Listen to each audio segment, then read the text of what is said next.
تۆ نامری چاوەکانم لە هەر کوێبی لەسەر ئەرز و لەژێر گوڵکۆ لەگەڵمانی. تۆ نامری چاوەکانم لە هەر کوێبی لەسەر ئەرز و لەژێر گوڵکۆ لەگەڵمانی. لە خەباتی گەلی چەساوەی شۆڕژگێر لە شۆڕشی کۆڵنەدەرانەی کوردستان، لە پەلاماری ئاگرین لە نێو ڕیزی کرێکاران لە هەڵسوڕانی بێوچان. تۆ نامری چاوەکانم لەگەڵمانی لە هەر کوێبی لەسەر ئەرز و لەژێر گوڵکۆ لەگەڵمانی. ئامادەبووان میوانانی خۆشەویست، هاوڕێیانی پێشمەرگە، سڵاوی گەرمی ئێمەتان پێشکەش بێت و بەخێر بێت بۆ مەراسمی ڕێزلێنان لە تێکۆشەری کۆمۆنیست و هەڵسوڕاوی چالاکی بزوسنەوەی کرێکاری هاوڕێ هاشم ڕۆستەمی کە بەداخەوە شەوی دووشەممە 6 ڕێبەندانی ساڵی 1404 هەتاوی دوای تەمەنێک لە تێکۆشان لە پێناو ڕزگاری بێبەشان و چەوساوەکان بۆ هەمیشە جێهێشتین و بزوسنەوەکەمانی لە یەکێک لە هاوڕێیانی بە ئەمەگ و وەفاداری خۆی بێبەش کرد و درێژەی ڕێبازەکەی داگەیشتن بە ئاواتەکانی بۆ هاوڕێیانی بەجێهێشت. هاوڕێ هاشم ساڵی 1327 هەتاوی لە کۆشی بنەماڵەیەکی زەحمەتکێش و هەژاری شاری سنە لەدایک بوو.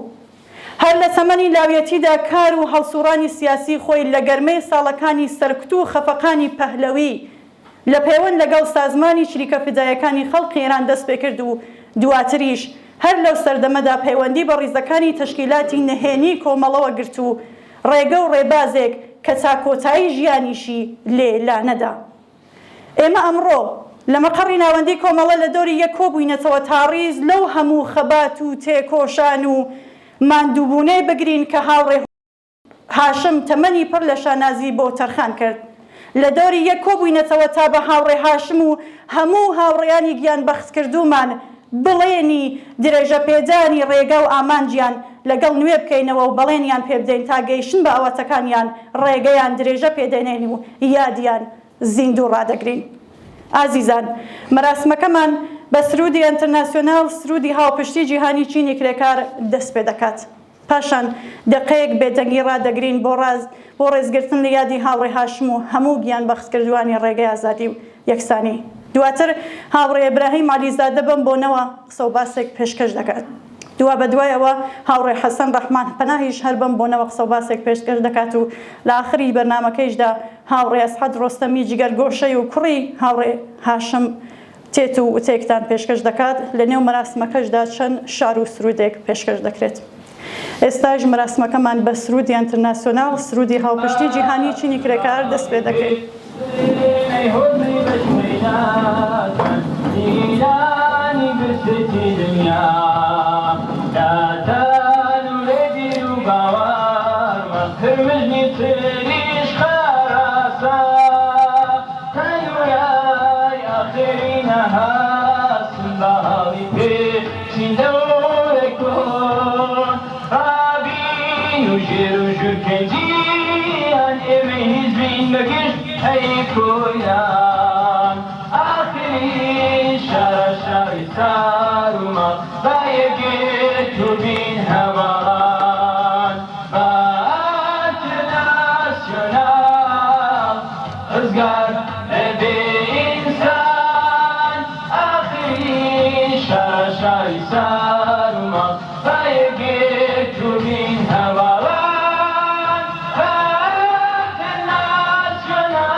یەک دەقە بێدەنگی ڕادەگرین بۆ ڕێزگرتن لە یادی هاوڕێ هاشم ڕۆستەمی و هەموو گیان بەختکردوانی ڕێگەی ئازادی و یەکسانی.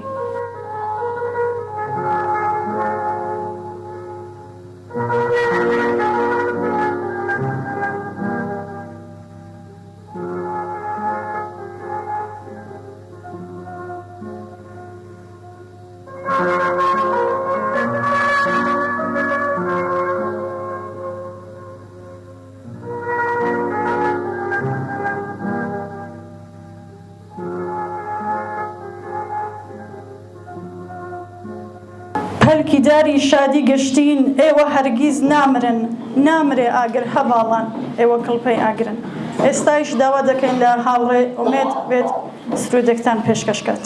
پەلکیداری شادی گەشتین ئێوە هەرگیز نامرن، پەلکیداری شادی گەشتین ئێوە هەرگیز نامرن، نامرێن گر هەڵان ئێوە کەوپەیاگرن، نامرێن گر هەڵان ئێوە کەوپەیاگرن، تۆ بەهێزی نامری مردن لاستان کۆیلە، چونکە جانی تۆ دروشمە بانگەوازە ڕێگەیە، چونکە جانی تۆ دروشمە بانگەوازە ڕێگەیە، تۆ چیای دەنگدانەوەی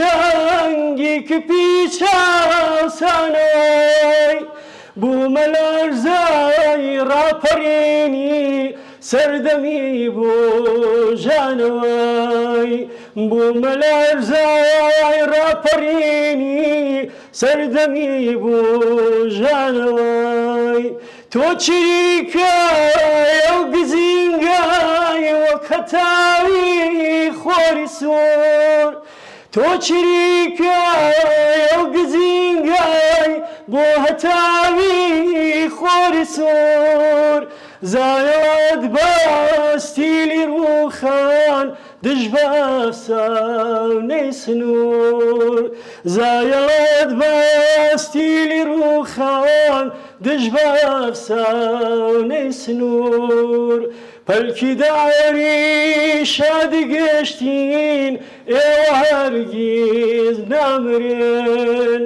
نامرێن گر هەڵان ئێوە کەوپەیاگرن، نامرێن گر هەڵان ئێوە کەوپەیاگرن، تۆ قوتابخانەی قوتابی بیری تازەی سەنگەری، تۆ قوتابخانەی قوتابی بیری تازەی سەنگەری، وەک هەوێن بۆ شۆڕشی نوێ مەشخەلی داهێنەری، وەک هەوێن بۆ شۆڕشی نوێ مەشخەلی داهێنەری، تۆ کەسێکی بۆ مرۆڤی ئەم زەمینە وەک برای، تۆ کەسێکی بۆ مرۆڤی ئەم زەمینە وەک برای، تۆ پرۆژەی بۆ هەژاران خەونی داتووی چرای، تۆ پرۆژەی بۆ هەژاران خەونی داتووی چرای، تۆژی تار وەک ئەوانەی بێگومانم نابرێن، تۆژی تار وەک ئەوانەی بێگومانم نامرێن، چونکە کوانووی وانەکانت چاوگێشی ئاگرن، چونکە کوانووی وانەکانت چاوگێشی ئاگرن، تۆ بەهێزی نامرین مردن لە ئاستا کۆیلەیە، چونکە جانی تۆ دروشمە بانگەوازە ڕێگەیە. زۆر سوپاس لە هاوڕێ ئەمێت بۆ پێشکەشکردنی سروودەکەی لەم بەشە لە مەراسمەکەمان داوا دەکەین لە هاوڕێ ئەبراهیم عەلیزادە بفەرمێت بۆ پێشکەشکردنی قسە و باسەکەی. ئەمڕۆ ئێمە یادی هاوڕێیەکی زۆر خۆشەویست و عەزیزمان دەکەینەوە کە لە بەشی تەشکیلاتی نهێنی ئێمەدا هەناشی هەبوو، بەڵام پلە و پایەیەک کە بەدەستی هێنا لەناو کۆمەلگایەدا بەهۆی ئەوە نەبوو کە ئەندامێکی بەشی نهێنی تەشکیلاتی ئەمەیە، بەڵکە بەهۆی ئەوە بوو کە لەناو جەرگەی جەماوەری بەشخورا و بەشمەینەت و سەوساوی کوردستاندا پەروەردە بوو خزمەتی پێدەکردن بە گیان و بەدڵ بۆ ماوەی زیاتر لە 50 ساڵ زیاتر لە 50 ساڵ هەر لە تەمەنی تیلاویەوە ڕێبازێکی کۆڵنەدەر و ماندووی نەناسی پێکێنانی کۆمەلگایەکی سۆسیالیستی و ئازادی و یەکسانی بۆ هەمووان. بۆیە ئێمە ئەوڕۆ بەڕاستی زۆر غەمبارین لەبەرەوە کادرێکی لێ هاتوو تێکۆشێرکی گەورەمان لەدەستداوە، بەڵام هەر ئێمە نین. کۆمەلگای کوردستان پێغەمبارە، شاری سنە پێغەمبارە بە تایبەت کە ئەم ڕۆڵە هەڵکەوتۆی لە داوێنی خۆیدا پەروەردە کرده بوو. ئێمە بەش بە حاڵی خۆمان لەلایەن کۆمیتەی ناوەندی کۆمەڵەوە سەرخۆشی دەکەین لە هاوڕێ ئەسعەدی ڕۆستەمی کە لێرە لە ڕیزەکانی خۆماندا لەگەڵمانە و هاوسەری عەزیزی و هەموو ئەو کەسانەی کە دڵیان لە گرەوی ئارەزوو ئاواتەکانی کاکە هاشمدا بوو. بەڕێزان، ئێمە لە کوردستانێکا دەژین کە گەلێک تایبەتمەندی هەیە. ئەو تایبەتمەندیانەی وای کردووە کە کردوویەتە گوڵی سەرتۆپی خەباتی جەماوەری و خەباتی پێشکەوتن خوازانە لە هەموو ئێران وە گەلێک هیوا لەسەر زەرفیەت و توانایەکانی ئەو کۆمەلگایە دامەزرا و دادەمەزرێ. بەڵام بزانین ئەو تایبەتمەندیانە چین و بزانین کەسایەتێکی وەکو کاکە هاشم چ دەورێکی هەبووە لە خۆڵخاندنی ئەو تایبەتمەندیانە. کۆمەلگای کوردستان کۆمەلگایەکی سیاسیە. بۆ مانایە کۆمەلگایەکی سیاسیە، نەک هەر وەختێک هەڵبژاردنێک دەکرێت یا مانگرتنێک دەکرێت یا گۆڕانکاریەکی سیاسی ڕوودەدا، بەڵکە بەردەوام سیاست بە ناخی ئەو کۆمەلگایەدا ڕۆچووە. هەمیشە سیاسیە و هەمیشە بیر لە سیاست دەکاتەوە و هەمیشە بە دەربەستە بە ژیانی جەمعی و بە ژیانی کۆمەڵایەتی. بۆ مانا کۆمەلگایەکی سیاسی زیندووە و ئەوە یەکێک لە تایبەتمەندیەکانەتی. لە هەمان کاتدا کۆمەلگایەکی وشیارە، کۆمەلگایەکی ئاگایە، دەزانێت چ بکە، دەزانێت کەی چ بکە و کەی چ نەکە. تەنانەت وەختێک بێدەنگیشە، بێدەنگیەکەشی حکمەتی هەیە. ئەوە ئەم ڕۆژانە لە جریانی مانگرتنی گشتی لە کوردستانەوەمان دیتمان ئەمان بە بێدەنگی خۆیان ڕێبازێکیان نیشاندا کە نیشانیاندا چەندە وشیارانە هەڵبژێردراوە، چەندە بە ڕەچاوکردنی هەموو ئەزمون و تەجربەی ڕابردوو هەڵبژێردراوە. یعنی وشیاری لە ناخی و کۆمەلگادا دائیمەن زیندووە. و هەروەها کۆمەلگایەکی مەدەنیە. بەو معنایە کۆمەلگایەکی مەدەنیە کە تەنیا وشیاری نییە، تەنیا سیاسی بوون نییە، بەڵکە خۆی ڕێک دەخا و بە ڕێخستن بۆ ڕێخستن بۆتە فەرهەنگی ئەو کۆمەلگایە. ئێمە هەر لەو چەند ساڵی ئەخیردا لە گەلێک تێکۆشانی مەدەنی و کۆمەڵایەتیدا توانایی و زەرفیەتی خۆڕێخستنی ئەو کۆمەلگایەمان دیتمان کە چۆن ژینگە پارێزان، چۆن لە ئەنگرانی مافی مرۆڤ، چۆن لە ئەنگرانی زمانی دایکی، چۆن لە ئەنگرانی فەرهەنگ و ئەدەبیاتی ئەو وڵاتە، چۆن کرێکارانی پێشڕۆ و لە بواری جۆراجۆردا ژینگە پارێزان و گەلێک بواری دیکەدا خۆیان ڕێک دەخن. تەنانەت لەم ئاخرانەدا لەم یەک دوو سێ مانگی ئەخیردا شاهیدی ئەوە بووین کۆمەڵێک دایکانی هەمتەمەن تۆ تەماشای کە هەر چۆنێک بۆ ڕێگایەک دەبینەوە کە لە تەنیایی بێنە دەرێ. دایکانی تەمەن لە 40 ساڵ بۆ سەرەوە ئێمە دەمانەوێت موسیقا بچڕین، موسیقا فێربین و گۆرانی بڵێنەوە بێکەوە و لە هەمان کاتدا کە لە دەورێک کۆ دەبینەوە گەلێک قسە و باسی دیکەش بکەین. لە چکۆڵەترین فرسەت و لە چکۆڵین دەرفەت کەڵ وەردەگرن بۆ ئەوەی کە خۆیان کۆمەلگاکە لە تەنیایی بێنە دەرێ. ئەگەر بەهۆی دواکەوتویی لە بواری ئابووریەوە نەیتوانیەوە کۆمەلگاکە لەژێر سەقفی کارخانە و عملی گەورەدا کۆیان کاتەوە، هیچ نەبێ بە ئیبتکاری خۆیان ئەو تەجەموعاتە پێک دێنن و دەور دەنوێنن لە وشیاری بەخشین و لە بەرەو پێشبردننی کۆمەلگاکە و لە دەرباسکردنی لە خەتەرات و بەرەو پێشچوونی فرسەتەکان و دەرفەتەکان. ئەو خصوصیاتەیە کە ئەو کۆمەلگای ئێمە پەیدا کردووە. جا بە بڕوای من ئەگەر قەرار بێ سەهمی ئەو کۆمەلگایە بزانین کێ چەندەی پێدەبڕێ، دیارە خۆ دەڵێن کۆمەڵە نەخشی بۆ لەوەدا، بێگومان کۆمەڵە دەوری هەبووە لەوەدا، بەڵام کۆمەڵە خۆ ڕوحانەتێک نییە بەسەر ئەو کۆمەلگادا بسوڕێتەوە. کۆمەڵە بە بنیادەمەکانیەوە، کۆمەڵەیە بە بنیادەمەکانیەوە زیندووە و ئەو بنیادەمانن کە ئەو زەرفیەتە دەدەن بە هەمومان بناوی کۆمەڵەوە کە ئەحیانەن ئەگە بمان هەوێ بە حسابی خۆمانی دانین شانازی پێوە بکەین. بەڵام لەو ناوەدا ئەم کاکە هاشمەی کە وێنەکەی لێرە دەبین و ئێستا بەداخەوە نێوماندان نییە، ئەگەر سەهم دابش بکرێت پشکی شێری بەردەکەوێت. زۆرترین دەوری هەبووە لە هەموو ئەو حرکاتەی کە ئاگاهی بەخشیوە کە کۆمەلگای سیاسی کردوتەوە و کۆمەلگای بەرەو مەدەنیەت بردووە. کاکاشم ئەوە کەسایەتێک بوو کە لە هەر شوێنێک کە تێکۆشانێک پێشڕە و پێشکەوتن خوازانە زەرفیەتی خۆڵخابێ ئەو لە ڕیزی پێشەوەدا بووە، گیانفیدایی بۆ کردووە. گەلێک تایبەتمەندی هەبوو کە بەڕاستی هەمووی لە تایبەتمەندیەکانی کۆمەلگای کوردستاندا ڕەنگ دەداتەوە تایبەتمەندی ئەو کەسایەتیە. پێش هەموو شتێک ئینسانێکی زۆر جەسوور بوو، زۆر ئازا بوو، بەڵام جەسارەت و ئازایەتی نەدەکرد بە ئێحساسات، نەیدەبر بەرەو کاری ماجەراجویانە، بەرەو کاری بەهەڵە، بەڵکە دەگەڵ تێگەیشتن تێکەڵ بوو.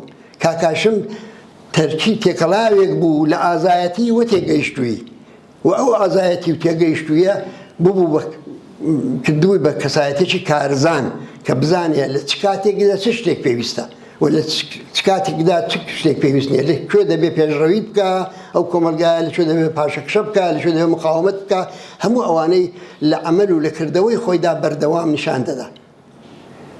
و ئەوەش بڵێم کە ئەم تەنیا ئەوە نەبوو کە خۆی ئەو کەسایەتیە، بەڵکە ئەم تایبەتمەندیانەی خۆشی دەگواستەوە بۆ خەڵکی دیکە، پەروەردەی دەکردن.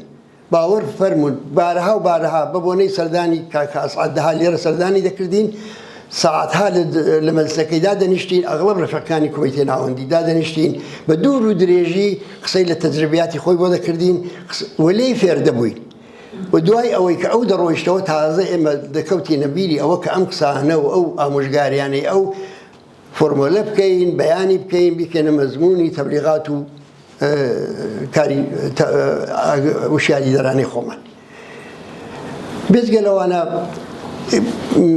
ئەم ئینسانێکی ئەهلی فکر و ئەندێشە بوو بەڕاستی. کتێبی دەخوێندەوە، زۆر دەخوێند، لەگەڵەوە تەحسیلاتێکی زۆر عالیشی نەبوو، بەڵام هیچ وەخت کۆڵی نەدەدا لەوە کاشتی تازە فێر بێ ئەندێشە بوو. لەو لەحاظەوە سەروگەرنیەک لە هەوماڵەکانی خۆی و لە کەسی دەوروبەری خۆی بانتر بوو، بەڵام بەو نسبەتەی کە سەروگەردنێک بانتر بوو بەدەقات متەوازەعتر بوو. یعنی هیچ وەخت ئێمە ناتوانین لە ژیانی کاکە هاشمدا یەک ڕۆژ ببینین کە قسە و عەمەلی یەک نەبووە. ئەوەی کە بیری لێ دەکردەوە تحلیلی دەکرد، لێکدانەوەی دەکرد، بۆ ئەوە نەبوو کە فقط وشیاری خۆی بەدەستسەرێ، بۆ ئەوە بوو کە بیکا بە ڕاهنمای عەمەلی خۆی. هەر کردەوەیە کە دەیکرد تحلیل و لێکدانەوەیەکی قوڵی لە پشتەوە بوو و لە ڕووی ئەوە کاری دەکرد بووی. لەبەرەوە بۆ ئەو خوێندن و خوێندنەوە سەرگەرمی نەبوو، بەشێک بوو لە ژیانی. ئینسانێکی سۆسیالیست بوو، هەوڵی دەدا بۆ کۆمەلگایەکی سۆسیالیستی، بەڵام سۆسیالیزم تەنیا ئاواتێکی دوور نەبوو لە مێشکی ئەودا. سۆسیالیزم لە ژیانی ڕۆژانەیدا حازر بوو هەمیشە، لە هەڵسوکەوتی دەگەڵ ڕەفیقەکانی، دەگەڵ خانەوادەی، دەگەڵ کەسوکاری، دەگەڵ ئەوانە خۆی نیشان دەدا. یعنی تۆ سیمای ئینسانێکی سۆسیالیستی دواڕۆژ کە دەبێت ئەو کۆمەلگایە بەڕێوەبەرێ لە وجودی ئەو هەر ئەوڕۆ دەدیت، لە وجودی ئەو لە هەڵسوکەوتی ئەو لە تەمەشای ژیانی ئەو عشقت بۆ سۆسیالیزم دەبزوت. دەتزانی کە ئەمە چه ئارمانێکی ئینسانیە کە کەسی کەسایەتی ئاوای تێدا پەروەردە بووە. بێجگە لەوانە بەڕاستی کە باسی تایبەتمەندەکانی کوردستانم کرد، باسی مەدەنیەت و کۆمەلگای مەدەنیم کرد. کاکاشم دەوری زۆر مهمی بوو لەم پرۆسەیە لە جریاندا، هەموومان و هەموو هاوڕێیانمان نەخشیان بوو. مناڵم ئەو تاخانە بوو، بەڵام ئەو یەکێک لە کار لێ هاتووترین و کارزانترینەکان بوو ڕاستی. و لە هەر کوێبایە ئەوڵ بەرهەمی کاری خۆی بەوە دەزانی کە بە ڕێخستن تەواو بێ بەبێ ئەوەی ڕێخستن بکرێنای بارها و بارها بە ئێمەی دەکوت لە هەموو شرایطێکدا لەژێر خەفەقانی سەختترین خەفەقان و دیکتاتۆریەتدا جۆرێک لە کاری عەلەنی و کاری قانونی ئیمکانپەزیرە ئەو بە ئێمەی دەکوت شۆڕشی کۆمەڵایەتی بەنهێنی ناکرێت شۆڕشی کۆمەڵایەتی شۆڕشێکە کۆمەڵایەتیە بەو معنها دەبێت ئێمە لەو بوارەدا خۆمان دەرخین کەوایە دەبێت ڕێگای بۆ بینەوە دەبێت ڕێگای بۆ بینەوە کە چۆن بتوانین لەژێر سەختترین دیکتاتۆریەتدا بتوانین ئەمری خۆمان بەڕێوەبەری کەس لەبیر ناچێتەوە کە ساڵانی شەستی ئێران ساڵان شەستی شەمسی چەندە ساڵانێکی سەخت و دژوار و پڕنەهامەتی و تاریک بوو لە ئێران بەهۆیە و سەرکوت و کوشتار و هەمووانەدا بەڵام بەو حاڵەشەوە لە شاری سنە لە ژۆرە شارەکانی کوردستان و بەتایبەت لە شاری سنە ڕۆژی ئەوڵی مانگیمەی ڕۆژی جەژنی کرێکاران بەڕێوە دەچوو لە ساڵۆنی گەورەدا بەڕێوە دەچوو بە بەشداری هەزاران کەس بەڕێوە دەچوو ئەمە جۆرێک لە کارزانی دەبیست خۆ ماهیەتی ئەو ڕژیمە نەگۆڕابوو ئەو ڕژیمە هەر لەسەر جێی خۆی بوو هەر ئەو ڕژیمە بوو کە هاوتە 1000 نەفەری لە زیندانەکانی تاران قەتڵ عام کرد ئەمان بە کارزانی خۆیان دەیانزانی هاوسەنگی هێز لە چ قۆناغێکدا چ شتێک هەڵدەگرێت بە دیقەت ئەویان هەڵدەسەنگان کە سەقفی تەحملی ئەو ڕژیمە تاکوێیە نە لێی تەتەبڕی نە لێ داهات نەخوارێ و ئەوە بەڕاستی نەهاتی کارزانی دەویست زۆربەی ئەوانەی کە کراوە بەشی کەمی دەتوانم بڵێم لەسەرەوە ڕەهنموود دراوە دیارە خۆیمە کۆمیتەی ناوەندیمان و دەستگای ڕەهبەریمان دەستڕەسی ڕاستەوخۆی بە کۆمەلگاکەمان نەبوو لە ڕێگەی ئەو تێکۆشەلانەوە ئەمری خۆی بەڕێوە دەبر بەڵام ئەوەی ئەوان دەیان کرد بەڕاستی دقیقەن شتێک بوو کە ئێمەی فێر دەکرد کە چ بکەین و ئێمە لە ڕێی هەڵسوکەوتی ئەوانەوە دەمانتوانی بزانین هاوسەنگی هێز ئێستا لە کۆمەلگای ئێمە چییە چ شتێک ممکنە چ شتێک ممکن نیە لەبەرەوە ئێمە بەڕاستی شاگردیان بووین ئامۆزگار نەبووین ئێمە شاگردیان بووین ئەوان مامۆستایەکی بێتەوەقع بوون پلەپاییان نەدەویست ئێستاش نیان هەوێت پلەپاییان نەدەویست هیچ موقعێتێکی تشکیلاتی نێو نێوبانجێکی تایبەتی ئەویان نەبوو بەڵام بێتەوەقع ئەو کاری فێرکردن و بارهێنانی ڕیزەکانی ئێمەیان لە هەموو بوارێکە بەڕێوە دەبرد ئەمانە و گەلێک بەڕاستی خصوصیاتی دیکە لە وجودی کاک هاشمدایە کە من ناتوانم لێ کۆبوونەوەی ئاوا محدود و بە چەند کەلیمەیەک حەقی مەطلب ئەدا بکەم بەڵام دەزانم کە نەمانی کاک هاشم بەڕاستی خەسارەتێکی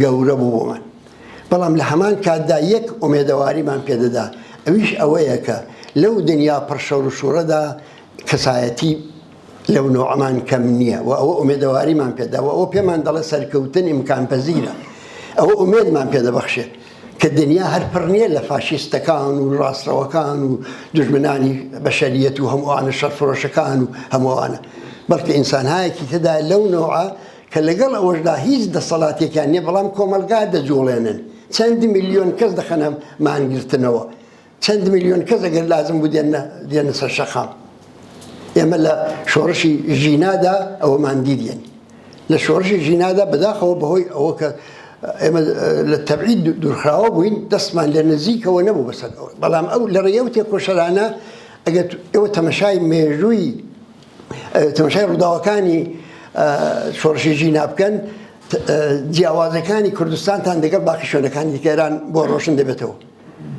تەمەشا دەکەن لە کوردستان ژیان ئازاری سەرهەڵدەدا و تەواو ئیتر هیچی دیکە تێکەڵ ناکەن لەبەرەوە دەزانن هەر ئەوەندە ممکنە و ڕێگاژ نیشان دەدەن بۆ ئەوەی کە ئەو بزوتنەوەی جەماوەریتر بێتەوە بەداخەوە هەمووی وەرنەگیرا لە سەراسەریدا و کەم وەرگیراوە دەرسەکانی کۆمەلگای کوردستان کەم منتەقل بوو دەمەوێت بەڵام کارێکی گەورەی لەو نوعە کە ئەو دەرسە گەورەی تێدایە کە دروشمێک کە دەیدەی هەدەفێک کە دیاری دەکەی دەبێت لە قەدەر توانایەکەت بێ ئەگەر لە قەدەر توانایەکەت نەبوو ڕەنجەکەت بە خەسار دەچێت ئەمە کاک هاشم یەکی لەو کەسانە بوو کە ئەوەی تەبلیغ دەکرد ئەوەی لە شاری سنا بڵاو دەکردەوە کە ئاوا بکەن باشە زیادەڕەوی مەکەن لەوە زیاتر مەس نەپێشێ لەوەش کەمتر داوا مەکەن بە ئێمە نەچینە بەردەم شەڕیمان و نەمان لەگەڵ دوژمن. ئەمە ئاموزشەکانی کاک هاشم بوو، یەکێک لە ئاموزشەکانی وەکە باوەڕکەن دەیانی مسا لە زێندا هەروە دێت و دەچێت. ئەوە بە ئێمە دەڵێ کە کۆمەلگای ئێمە وەڵامی داوەتەوە بەو زەرفێت و بەو توانایەی کەسایەتێکی وەکو کاک هاشم دەرسی لێ وەرگرتووە و بەکاری دێنێ و ئەوە نیشان دەدا خۆشبەختانە کاک هاشم ڕەنج بە خەسار نەبوو. ئێمە لە ڕووی کەسایەتی کاک هاشم و بە دراسەکردنی ژیان و ئەزمونەکانی بۆمان معلوم دەبێت کە حەق بە ئێمەیە، بۆمان معلوم دەبێت کە تاریخ مێژوو لەگەڵ ئێمەیە، بۆمان معلوم دەبێت کە سەرکەوتن ئیمکان پەزیرە. یادی بەخێر بێت. زۆر سپاس بۆ هاوڕێی ئیبراهیم عەلیزادە بۆ پێشکەشکردنی قسە و باسەکەی. دەزانم دڵە گەورەکەت سێڵاوی باوەڕ و خۆشەویستی و هێرش بوو. لە چاوان تا ئەستێرەکان دەچوێنەوە و نیگایان هەر لە خۆری گەشت بوو. دەزانم زەردەخەنەی گزنگی خۆرەچاو لای تۆ زوو ئاوا بوو. شەفەقی سووری ئاسمانی هیواد داخەکەم زوو لێر و تاریک بوو. دەزانم لەگەڵ کرێکاران پەیمان و بەڵێنتدا بوو بە هەژاران و چەوساوەکان لە ڕێگای شۆڕشێکی سووردا بە خوێنی گەشتان ببنە گڕ بۆ جەستەی دوژمنان. دڵنیابە ئەی شۆڕە سواری سەرتیپ و ئاڵا هەڵگر و پێشەنگی شۆڕشی نوێ، ئاڵای بەرزی هیواد قەت نەوی نابێ و هەر بەرز و سوور و شەکاوە دەبێ.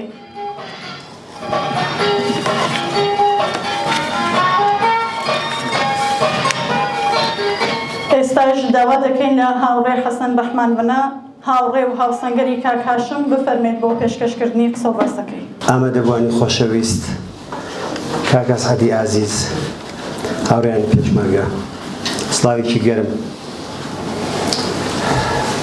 جێی خاڵی هاوڕێی خۆشەویستمان بە سەرخۆشی لە هەمووتان هیوادارم پڕکەینەوە. جێی خۆیەتی سەرخۆشی بکەین لە کەسێک کە نادیارە بەڵام قەڵایەکی قایمی پشتی کاک هاشم بوو، ئەویش تووباخانمە. تووباخانم جزوی ئەو ژنانەیە لە کوردستانە و لەو شۆڕشەدا جیا لەوەی دایکە پێشمەرگەیە، بەڵام جزوی ئەو کەسە تێکۆشەرە بێناو و نیشانانن کە لە شعرەکەی برشتا هەیە کە دەڵێت سەرچاو بەسراوەکانی بێناو و نیشان. شعرێکی زۆر خۆشە و حتمما زۆر کەس لێەوە بیستوتانە. جزوی ئەو کەسانە بوو، ئارام بوو، بێدەنگ بوو، بەڵام مەنگ بوو، کەسێکی پڕ بوو. ئەو کەسە بوو کە زۆر جار بەڕاستی کاک هاشم ئیتیکای بەو بوو، پشتیوانی بوو. مەسەلێکی مەشهور هەیە دەڵێ لە پشتی هەر پیاوێکی سەرکەوتوو ژنێکی سەرکەوتوو هەیە. تووباخانم ئەوە بوو. ئەگەر باسی شۆڕشی کوردستانەکەین و لە ناو شۆڕشی کوردستانە ئەگەر باسی سناکەین و دەڵێن گوڵی سەرتۆپە و زۆر جار دەڵێن لەنینگرادی ئێرانە، حکمەتەکەی لێەوە دێکە تێکۆشەرانێکی وەکو جەماڵی چراغوەیسی، وەکو کوورشی بەخشەندە، وەکو کاک هاشم کە ئەمڕۆ کە کۆبووینەتەوە لێرە یادی لێ بکەین، ئەمانە گوڵی سەرتۆپی ئەو شارن. جیا لە سەرکردە و ڕێبەرانێکی وەکو کاک سدیقی کەمانگەر و ئەیوبی نەبەوی و زۆر قارەمان و تێکۆشەری دیکە، چ لە بەشی نهێنیە چ لە بەشی عەلەنیە، و ئەوە سنەی کردە بەو گوڵی سەرتۆپە. ئەوەیە کە ئەگەر تێکۆشەرێک تێدا دەچێت بە هەزاران کەس کۆ بنەوە. تقریباً شارێکە کە بە سرودی ئەنتەرناسیۆناڵ بە پەرچەمی سوور بە ئاڵای سوور و بە زۆر پشتی پێشکەوتوانەی تر گیانبەختکردووەکانی ئەنێژن کە بەداخەوە بەهۆی ئەو خەفەقان و دیکتاتۆریەی کە ئەم چەند ڕۆژەدا هەیە و ئەو زەخت و زۆرەشی کە لەسەر بنەماڵەی کاک هاشم بوو ئیجازەیان نەدا تاوانبارانی جەمهوری ئیسلامی ڕێزی لێبگیرێ. ئێنا من دڵنیام نەک بە دەیان هەزار بە سەدان هەزار کەس لە هەموو کوردستانەوە دەچوون و کاکاشمیان دەنا سەرشانیان و ئەوەی کە شایستەی بوو بەدرەقەیانە کرد. هیوادارم ڕۆژێک بێت کە ئێمە بتوانین ئەو کارە بکەین وەست ڕێزی لێ بگرین لەوێ، نەک تەنها لەو لە زۆرێک لە عزیزانی ترمان کە ئەوان لەوێ تێکۆشان خەباتیان کرد، زەحمەتیان کێشاوە، ئێمە نەمانتوانی لە ڕووداوەکانیانە لە گیانبەختکردنەکانیانە ببین. لەو ماوەیەدا لە عەرزی یەکمانگی ڕابردوودا ئێمە لێرە 3 مەراسممان گرت. ئەمە سێوەمیندانێتی کە هیوادارم ئاخریەکەی بێت. مەلا حەمەدەمین کەسایەتیەکی زۆر خۆشەویست بە ناوبانگ تەسیرگوزار لە شۆڕشی کوردستانە، کەسایەتیەکە لە مۆکریانە چ ئەویش وەک کاکاشم لە زمانی شاوە خەباتکار بوو، زیندانی سیاسی بوو، ئەویش ڕۆڵێکی لێرە پێشمەرگەیە، کچێکی لای ئێمە پێشمەرگەیە. دادە نەسرین کە هەفتەیەک لەوە پێشەر لەم ژوورە لەم هۆڵە مەراسممان بۆ گردووە، یەکێ لە دڵسۆزانی کۆمەڵە بوو و هەروەها ئەمڕۆکەش بۆ کاکاشم. ئەوانە لە واقعدا گوڵی سەرتۆپی نەسڵێکن کە بەداخەوە بەشێکی خەریکە تەواو بێ، نەسڵێکن کە کاکاشم بە خەباتی لەگەڵ چریکەکانەوە دەستی پێکرد. بۆچی ممکنە بڵێن باشە کاکاشم بۆ چریک بوو؟ بە دەلیلی ئەوەی لە ساڵی 50کانە ئاوری چەکی چریکەکان بوومە لەرزەی خستووە ناو ساواک و دەستگای سەرکوتکەری ڕژیمی پاشایەتیەوە. شا دەستوری دابوو کە دەبێ حەمیدی ئەشرەف یا بە مردووی یا بە زینووی بیهێنن. معلومە کەوتێک کە ئاوایە تێکۆشەرانێک و جوانانێکی پرشور و شەوقی ئەو کاتە چاو لەواکەن کە ئەوە ئولگووە لەو کاتەدا. بەڵام لە هەمان کاتا کە ڕخنەی شەگرن هەرو تێکۆشەرانە لە شێوەکارێکە ئەوان بوویان و پیان وابوو لە ڕێگای فیداکردن و گیانبازی چەندانە چریکەوە کۆمەڵگا هەڵەسێت و دەسەڵاتی پاشایەتی لانێ. وەختێکە ڕاپەڕینی 57 بێت و ئەو ئەزمونە گەورە بێت کاکاشم و بە سەدان کاکاشمی تر ڕێگایەکی تر هەڵەبژێرن و ئەو دەردەزانن کە ڕێبازی چریکی جیا لە جەماوەر و جیا لە خەڵکی زەحمەتکێش و کرێکاری جوابدەرەوە نییە. کاکاشم لەو نەسڵەیە، یعنی بە ئەزمون جزوی خەباتکارانە، جزوی کەسانی سەرکێشە. لە زمانی شادا ئەوەیە دیارە و کاتە کۆمەڵە نهێنی بوو، بە نهێنی چالاکیە کرد و هەرو کاتەش مەرجبەندی هەیە لەگەڵ بیر و بۆچوونەکانی چریکی. ئەو بیر و بۆچوونانە قبوڵ ناکات. یەکێ لەو ڕەخنانەیە کە کۆمەڵە جیاکات و ڕەخنە لەو فکری چریکیە، یەکێکی لە پاسیڤیزم و تەسلیم تەڵەبی و خۆبەدەستەوەدانی حیزبی توودەیە لەو تایبەتمەندیانەیە کە هەیەی. و تێکۆشەرانێکی ئەوکو کاکاشم لەو سەردەمەدا لە ڕووی ئەوەوە جەزبی ئەو جەرەیان نابن، بەڵام کە دەبینن ئەو ڕێبازە هەونیە جەرەیانێکی تر هەڵەبژێرێت کە ئەو جەرەیانە جوابدەرەوەی نیازەکانی خەبات و مبارزەی ئەو ڕۆژانەیە کە کۆمەڵەیە. من تقریبەن لە 26 ساڵ لەوە پێشەوە بۆ یەکەم جار کە کاکاشم هاتوو بۆ لای کاک ئەسعەد لێرە بینیم. لە دوورۆ یەکتریمان نەناسی بە حکمی ئەوەی کە ممکنە جارجارێ لە ڕادیۆ قسەیەکم کردبێ گوێی لێبوو بێ، بەڵام من لە ڕێگای کەسانێکەوە کە ناویان دەهێنا بە عنوانی تێکۆشەرێکی سیاسی هاشمی ڕۆستەمیەکەیە لە شاری سلەیە، من لە ڕووی ئەوە ئەم ناسی. وەختێک کە باوشمان کردبەیەکە هەستە کرد کە بۆ من وابوو، ماڵم بۆ ئەویش هەروە بوو بێ کە وەکو دوو هاوڕێی کە ساڵهای ساڵە یەکتریمان لێون بووەوە تازە خەریکی یەکە دۆزینەوە ئاوا بوو هەستمان نسبەت بە یەکتر. ئەم هەستە درێژەی بوو هەتاکوونە بەداخەوە ئەو کاتانەی کە تقریبەن کاکاشم لە زمان کەوت. لەو وەختانەدا لە ڕێگای کاک ئەسعەدەوە هەر ئاگام لێ بوو. پێشتر داهات بۆ ئێرە زۆر جار لە دانیشتنەکانە لە کۆڕووکۆبوونەوەکانە لای هاوڕێیانی پێشمەرگە ئەو مەجلیسەی کە کاکاشمی تێدا بووایە تقریبەن هەموو کەسێک گوێگر بوو، یعنی کەسێک نەبوو کە تۆ ڕەهنمودی پێ بدەی، ڕەهنمودی پێدای، ڕێنماییە کردی. و بەتایبەت لەگەڵ هاوڕێیانی پێشمەرگە من لە بیرمە زۆر جار ئەوەی پێدەکوتین کە ئەو خەباتەی ئێوە نییە بە تەنیا سەرکەوتن بەدەست دێنێ، ئەوەی ناوە گرنگە، ئەوێتان لەبیر نەچێت، بەهەر هاو تەزەکوڕەی دەدا. و هەر ئەوەیشە کە ئەمڕۆکە کۆمەڵێکی بەرچاو لە کوردستانە جەرەیانات و ڕێکخراوەهای مەدەنی دروست بوون. ئەو ڕێکخراوە مەدەنیانە کۆڵەکەی بەرێ و پێشبردننی شۆڕشی کوردستان، خەباتی چریکی و پێشمەرگانە پاشەکشەی پێکراوە هاتووەتە ئەو دیوسنوورەکانەوە زۆر بەربەست بووینەتەوە، تەنگ بووەتەوە. بەڵام خەباتی مەدەنی لە کۆمەلگای کوردستانە ڕوو لە گەشەیە بە حکمی چی؟ بە حکمی کاکاشمەکان.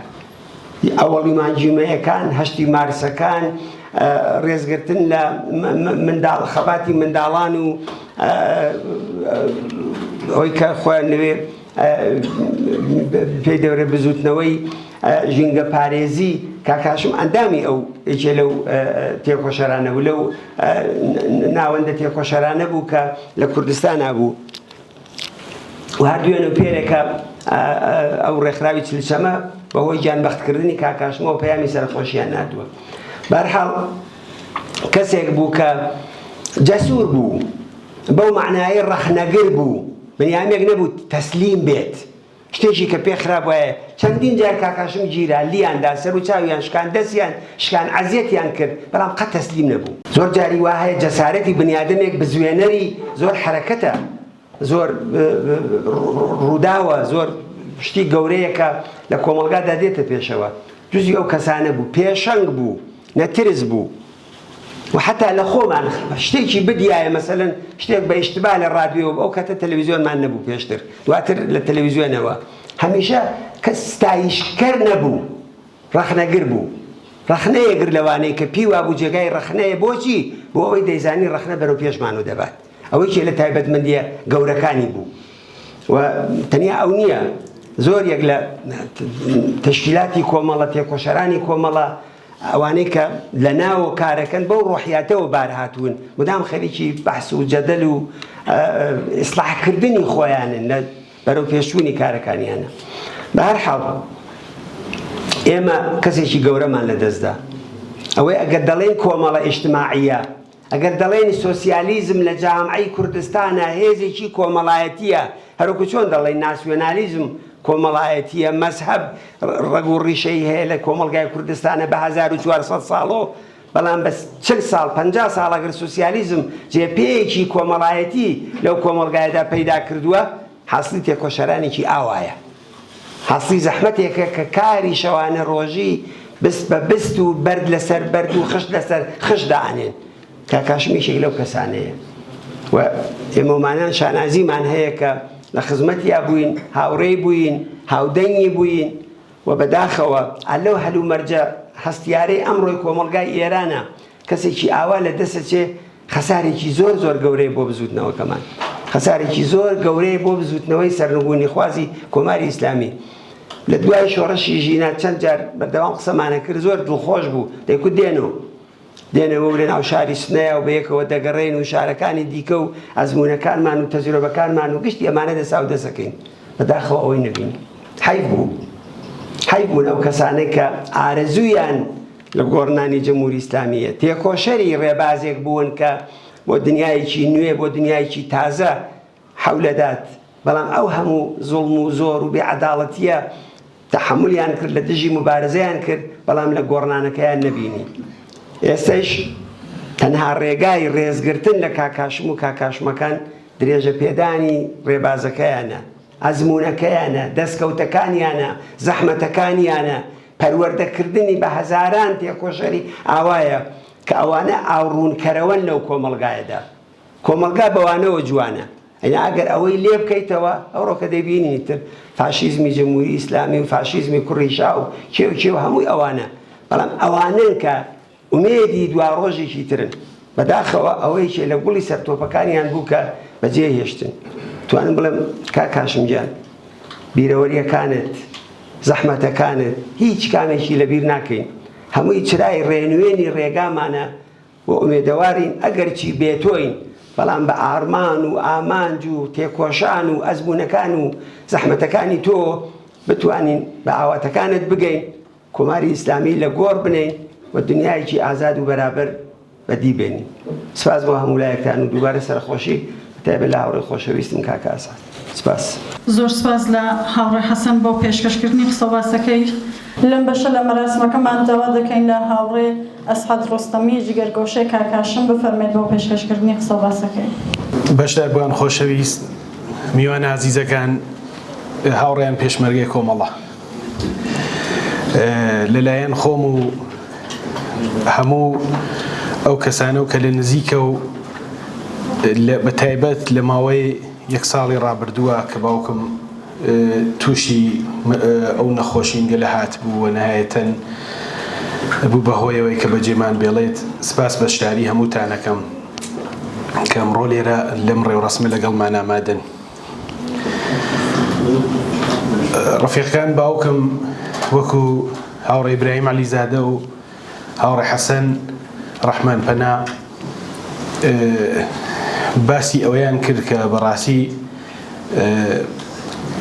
کەسێ وەکو باوکم یان کەسێ وەکو کاک هاشم بێژم هەر بە زمانی هەمومانە و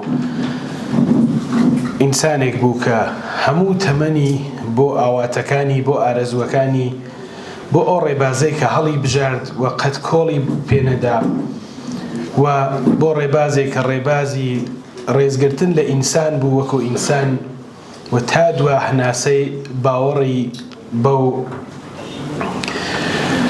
ڕێبازە بوو کە هەڵی بژارد بوو. باوکم ئینسانێکی عادی ناو کۆمەڵگا بوو، مناڵە هەژارێ بوو کە لە دەوران مناڵیە لە سیستمی پاشایەتی و ئاغا و دەرەبەگایەتیە کە ئەمڕۆ بەداخەوە بە بەشداری و بە هەزینەکردن بۆ کەسانێک کە لە دەرەوە لە ڕاگەیاندنە غول پێکەرەکانەوە هەوڵ ئەدەن کە سپیان کەنەوە دەورێکی تر نیشان کۆمەڵگایان بن ئازاری چێشت و ئەوە بوو بەهۆی ئەوەی کە بناغەیەک لە فکر و بیر و باوەڕ و وجودی ئەوە دروست بێت کە لە بەرامبەر ئەمانەدا دانەنیشێت و تۆغیان کات و هەڵسێتەوە. ئەو باوەڕی وا بوو کە ڕوخانی ئەم سیستەمە دیکتاتۆرگەلە بە تەنیا دانیشتن و بە قسەکردن و بە گشتی بە شێوەیە فەردی ناکرێەوە دەبێت ڕێکخراو بێ. هەر بۆیە هەموو تەمەنی لە ڕێکخراوەکانە بەشداری کرد و هەوڵیدا بە پێکهێنانی چەندین جۆریا دەخاڵەتکردن لە پێکهێنانی چەندین ڕێکخراودا بەشدار بێت و ئەمە وای کرد کە ببێتە خۆشەویستی دڵی ئەو کەسانەی کە بۆ ئازادی و بەرابەری و یەکسانی ئینسانەکان دڵیان لێ ئەدات. کاک هاشەم بۆ من و هاوڕێیانم لێرە تەنیا باوکی من نەبوو، وەختی ئەهات بۆ ئێرە هەموو پێشمەرگەی کۆمەڵایەک و ڕۆڵەی خۆی سەیرە کرد، هەمومانی کۆ کردە و سەردان هەمومانیە کرد. تەنانەت خۆتان نەزان لە جەوی پێشمەرگانە یا هەر ناو کۆمەڵگایژە زۆر جار تۆ لەوانەیە لەگەڵ کەسێک قسەی شۆ نەبێ هاتوچووی شۆ نەبێتەوەوانە باوکمانەی سیر ناگر هەموو ڕۆژ سەردانی هەموو مەقەڕەکان یەگەر سەردان هەموو ڕەفیقەکان یەگەروە هەموو ینی وەکو کەسی خۆی ئەبینی وەکو منیانی بینی پێوا بوو کە چی کڕۆکچ لێرەیە کڕۆکچی خۆیانەوە بەڕاستی شەوەی بارها بە هەمومان و بە هاوڕێیانێکە لەو دەورانە لێرە بوون نیشاندا.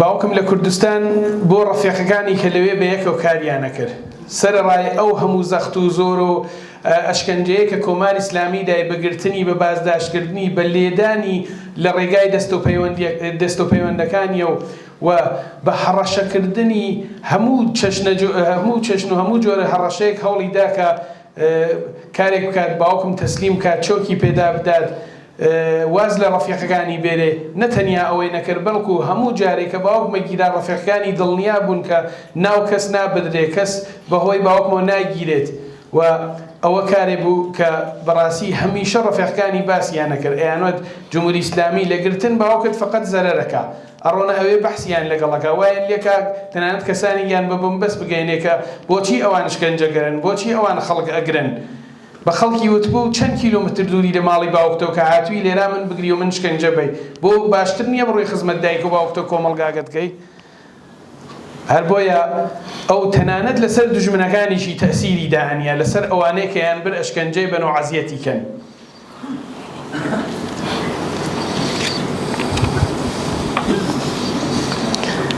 بۆ ئەو کۆمونیست بوون فقط ڕێبازێک نەبوو بەڵکو کۆمونیست بوون لە ژیانی ڕۆژانەی ئەوە لە ناو بنەماڵەکەیە و لە کاتی نانهاوردنەوە بۆ سەر سفرەی مناڵەکانیە لە عەمەڵکردیە لە ڕوبەڕووبوونەوەی لەگەڵ ڕەفیقەکانیە لە ڕوبەڕووبوونەوە لەگەڵ کۆمەڵگاوە لە ڕێکخستنەکانمانە بۆ ناڕەزایەتی دەربڕین بە ڕژیمێکی جنایەتکار وەکو کۆماری ئیسلامیە ڕەنگی ئەدایەوە. ئەو تەنانەت بە ئێمەی ئەوەت ئەگەر ڕۆژێ لە ڕۆژان ئێوە وەکو کۆمەڵا ئێوە وەکو کۆمۆنیستەکان لە کوردستانە دەسەڵات کەوتە دەستانە و یەکەم کارکە ئەیکەن انتقامجووی مەکەن انتقامجوو مەبن یانێ بۆ کەسێکە لەو ڕادەوە بەو حەدە شکەنجە دراوە عەزیەت کراوە گیراوە بەڵام بەو شێوە هەڵوێست ئەگرێت ئەتانی بێژی بەڕاستی ئەوەی کە فێری بووە ئەوەی کە تەلاشی بۆی کردووە ئەوەی کە بەڕێبازی خۆی زانیوە لە دڵەوە دەرکی کردووە و لە ژیانی خۆیان استفادەی لێ کردووە و بێ ئەهمیەت نەبووە بەلایەوە. من نامەوێت لەوە زیاتر بتان خەمە عەزیەتەوە فەقەت گەرەکمە لێرە و زۆر سپاس و پێزانین خۆم بە نسبەت سەرجەم ئێوە کە ئیمڕۆ لێرە لەم ڕێوڕەسمە بەشدارن دۆستان و هاوڕێیانێک کە لەم یەک دوو ڕۆژە سەردانیان کردوین ژمارەیەکی یەکجار بەرچاو لە تۆڕە کۆمەڵایەتیەکانە هاودەردیان کردووە پەیوەندیان پێوە کردوم لە ڕێگای تەلەفۆن و ڕێگەگەلترەوە ئەمەوێت لێرە و لەلایەن خۆم و بنەماڵەوە بە تایبەت لەلایەن خۆم و دایکمە و سپاسی یەکە بە یەکەتان بکەم پێ ئەزانین هیوادارین کە لە خۆشیەکان ئێوە لە زەماوەنی سەرکەوتنی خەڵکی کرێکار و زەحمەتکێشی کوردستانە لە سەرکەوتنی شۆڕشی بزوتنەوەی شۆڕشگێرانەی کوردستانە و لە یەکە بە یەکەی ئەو ناڕەزایەتیانە کە لەسەر شەقامەکانی کوردستان بە تایبەت شاریسنا بەرامبەر بە سیستمی داگیرکەر و سیستمی داپڵۆسێنەری کۆماری ئیسلامی بەڕێوەچێت ڕێز لە یاد و بیرەوەری و خەباتی کاهاشمەگرین. مەرگ بۆ باوکم کۆتایی نییە و بەڵکو استمرارە بۆ سەرکەوتن لە ڕێگایەکە کە ئەکەوێتە سەرشان یەکە بە یەکەی ئێمە. دیسان زۆر سپاسان ئەەکەم و یاد باوکم بەرز و بەڕێزەوە بۆ هەمیشە ها لە ناو دڵما و وەکو ئاخرین قسەم کە لە ڕێوەڕەسمێکی وا کە ڕێز لە یادی کاهاشمەگرین گەرەکمە یەک شتی پێ بڵێم زۆر سپاس بۆ هەموو ئەو شتانەی کە فێرت کردم زۆر سپاس بۆ ڕێبازێک کە تا دوایین هەناست یارمەتی دەرم بووی هیچ وەختێ پشتمت چۆڵ نەکرد سەختترین ناخۆشیەکان و بۆ من بینی و لێرەوە لە حزور پێشمەرگەکان کۆمەڵا لەو جێگە کە جێگەی ئاوات و جێگەی ئارەزووی تۆ بوو کە سەردانیانکەی وەکو کوڕت چەپڵەت بۆ لێدەم زۆر سپاس دەکەم.